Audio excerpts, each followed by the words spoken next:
Cubs pick up the W after another strong outing from the rookie. And we had an immaculate inning in this game also from Kittredge, who's trying to prove that he is a bullpen piece that we could be proud of. So Cubs pick up the W, and we got to ask ourselves, how upset are we really that Jed Hoyer got the extension that he got? Let's talk about it and then some.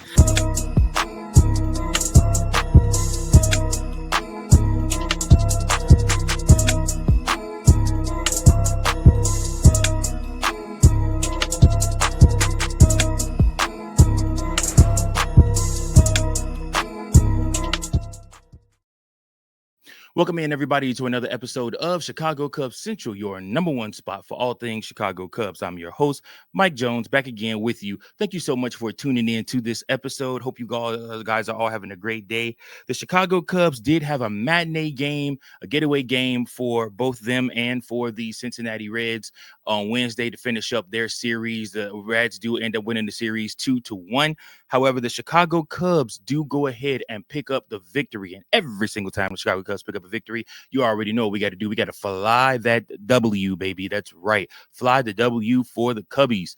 That's another win. That is win number 66 on the season, keeping them in the driver's seat in the wild card division, which is something that we know is important for the Chicago Cubs to do if they are not able to win the actual division.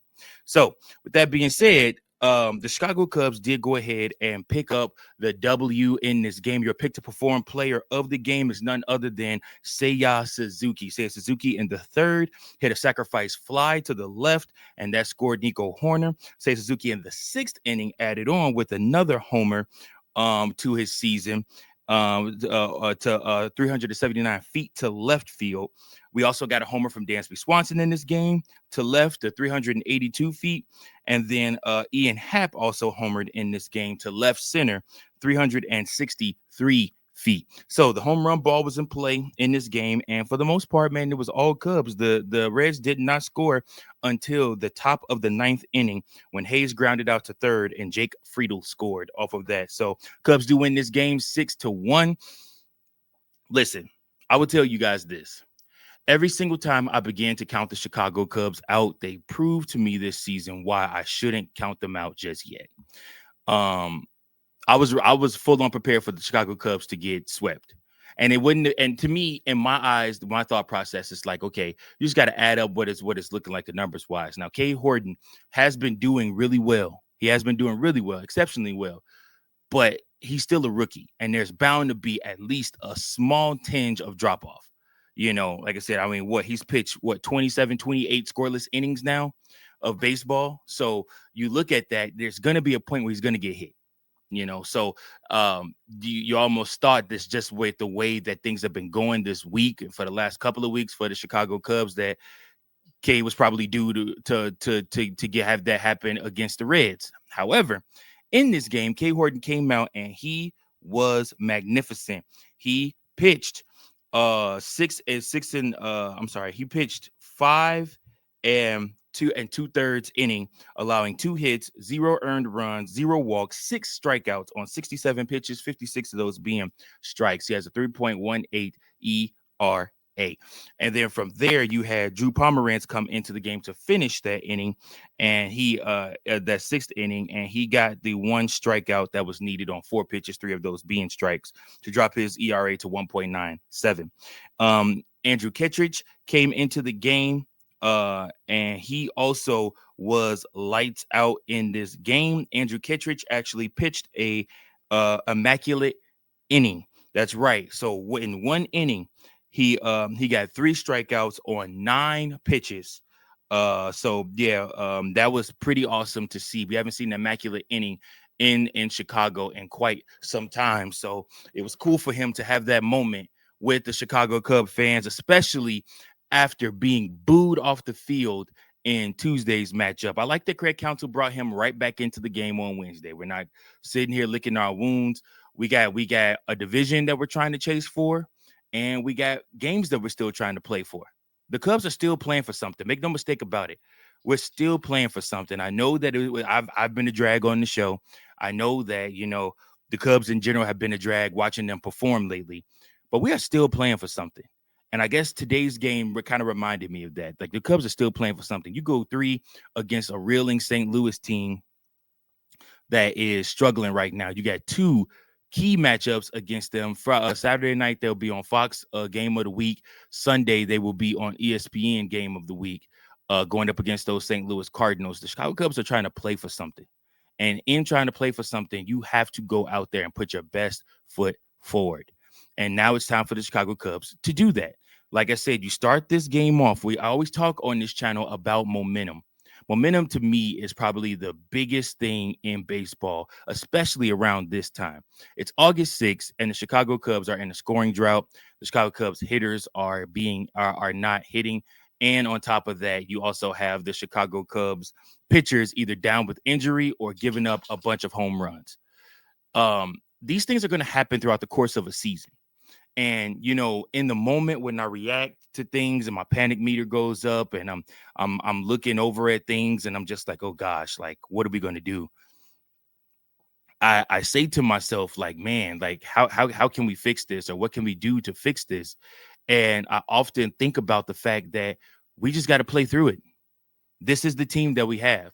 Jed Hoyer did not add on enough pieces at the deadline to suffice what we need. So we have to do it from within.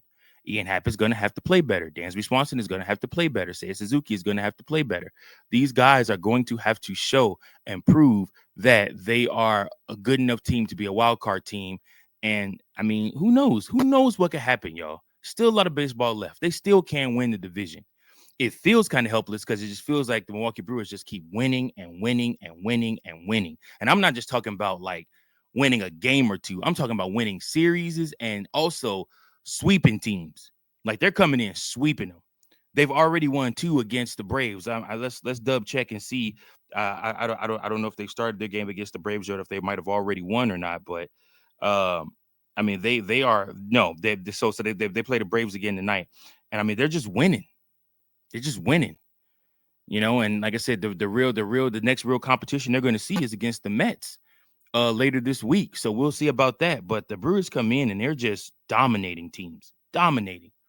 So we just have to see what happens. But the Chicago Cubs can't focus on what the Brewers are doing.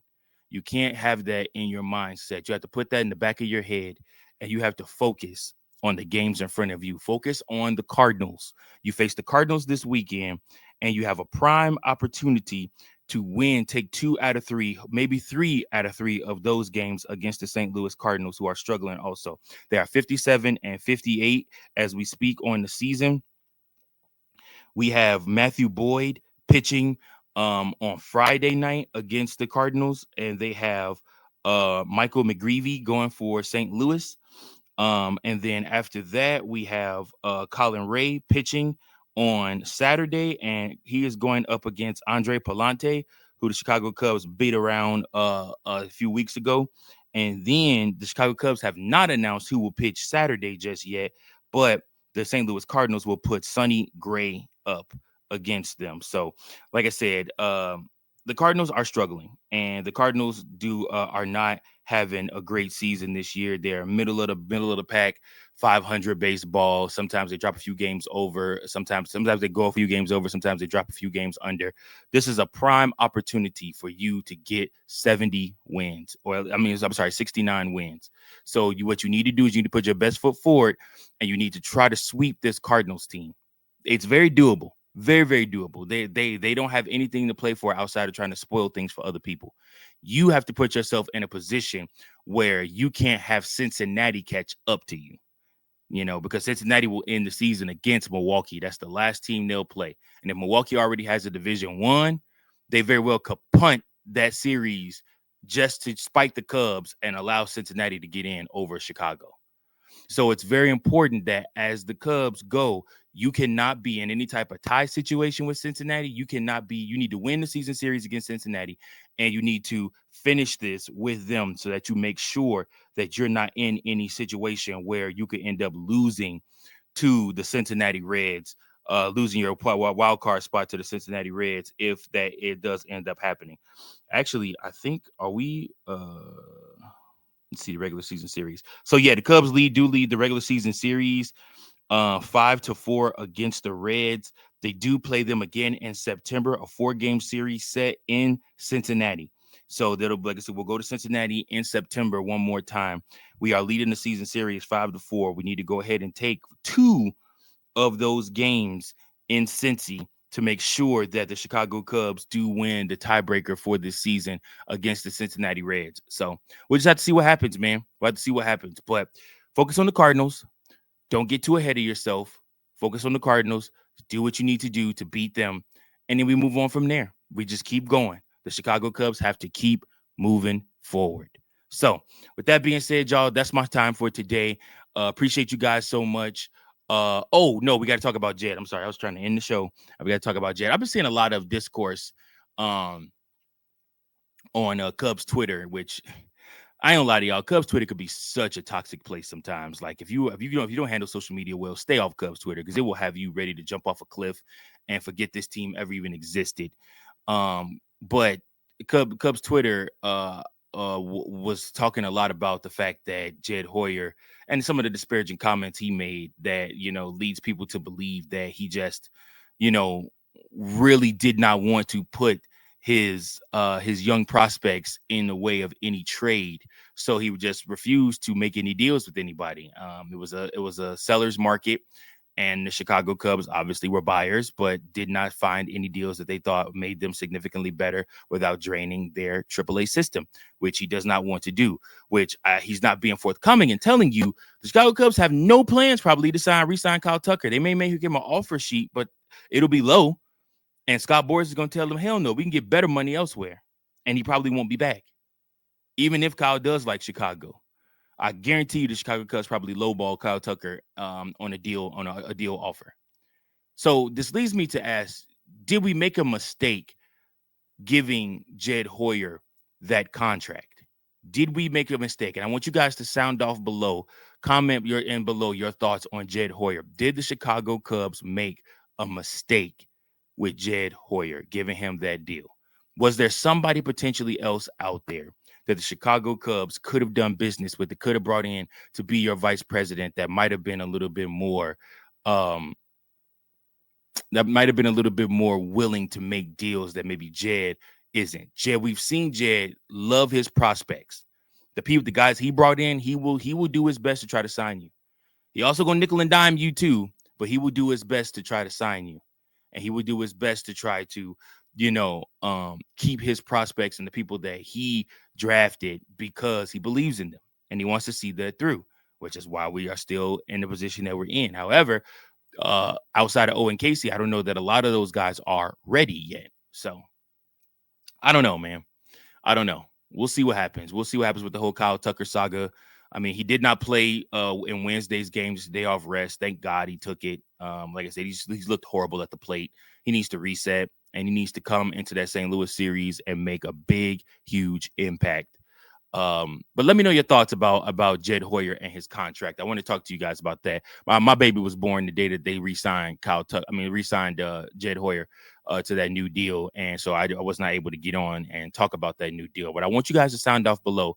Let me know your thoughts on it. So I appreciate you guys so much. Appreciate you guys. Like I said, Thursday's an off day, and then Friday we are back to it. Chicago Cubs baseball. Remember, this is your number one spot for all things Chicago Cubs. Until next time, go Cubs, go. Peace. Thank you for watching another episode of Chicago Cubs Central, the number one spot for all Chicago Cubs content. Remember to like, share, subscribe for more Cubs content.